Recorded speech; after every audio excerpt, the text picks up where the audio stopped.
Bonjour les amis, c'est Yannick Le Graal. Alors je voulais revenir avec vous sur une affaire qui est dans l'actualité en ce moment et qui concerne le meurtre de Catherine Burgot, une postière de l'Ain, en décembre 2008. C'est un meurtre qui n'est toujours pas élucidé à l'heure actuelle et il y a 3 suspects dans cette histoire. Le premier suspect était donc Gérald Thomassin, qui est un ancien acteur, César du meilleur espoir français, qui a été le premier accusé. Donc il habitait juste de l'autre côté de la rue du bureau de poste du petit village où a eu lieu donc ce meurtre. Il était toxicomane.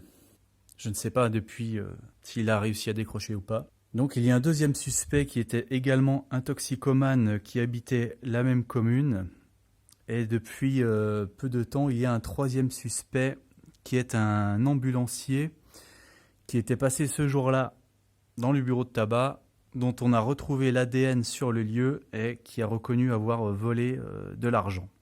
Qui a dit avoir vu le corps, vu une liasse de billets par terre, il l'a pris, il s'est en allé. Voilà, donc c'est une affaire assez compliquée avec ces 3 suspects-là.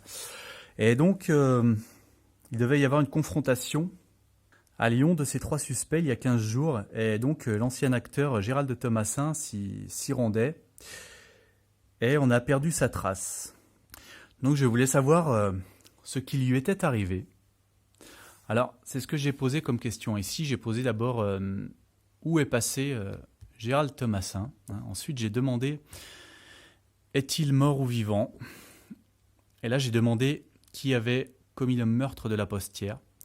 Et donc là, j'ai regardé les 2 autres cartes du jeu, s'il y avait des choses intéressantes. Donc, où est passé Gérald Thomassin? J'ai l'impression qu'il s'est caché, qu'il est allé se mettre dans un petit trou. Là, on a une carte qui nous dit de préserver ce qu'on a.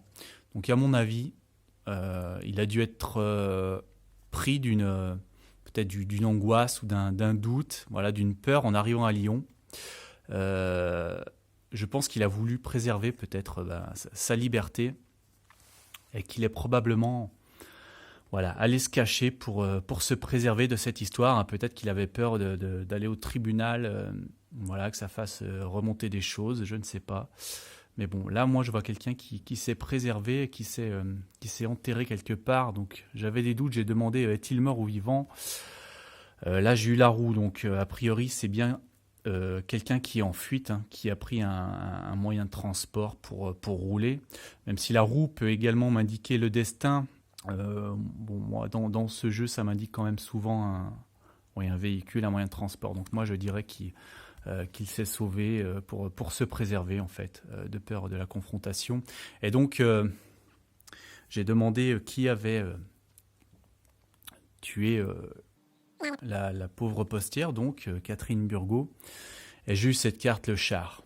Donc moi, je la lis comme c'est quelqu'un qui planait à l'époque. Donc, alors ça ne me dit pas vraiment qui, puisque les 2 premiers suspects, donc l'acteur Gérald Thomassin, était toxicomane, et le deuxième suspect qui a été interpellé quelques années après était également toxicomane, et apparemment ils sont suspectés en fait d'avoir commis le meurtre ensemble. Donc moi là je pense plutôt pour un des 2 ou pour les 2, puisque voilà, c'est quelqu'un qui plane, qui n'est pas redescendu, donc à mon avis qui est sous l'effet de la drogue peut-être, ou du manque à ce moment-là, qui a commis le meurtre. Et donc je pense que le troisième suspect,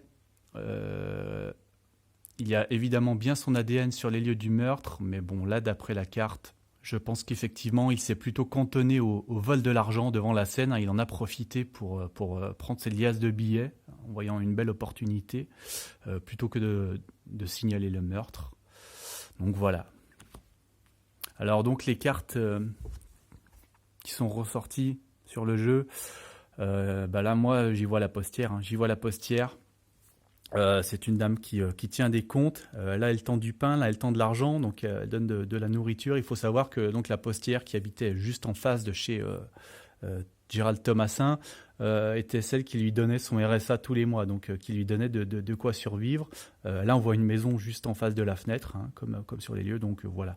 Moi, ça indique ça. Et puis oui, là, il y a la notion de besoin et de manque dans cette carte. Donc ça, on revient bien ici à quelqu'un qui plane peut-être, qui a peut-être pété un câble en allant au bureau de poste.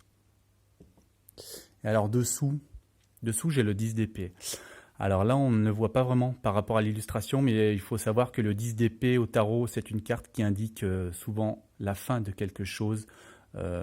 Souvent, on a un corps transpercé de 10 épées. Donc effectivement, la mort de la postière qu'il y a dessus, on la voit dessous. Et là, on a aussi quelque chose qui nous dit que les habitudes, la tradition est dure à faire tomber. Autrement dit, l'addiction, l'habitude de se droguer, voilà, c'est difficile de lutter contre et ça pourrait bien être le motif de ce meurtre-là.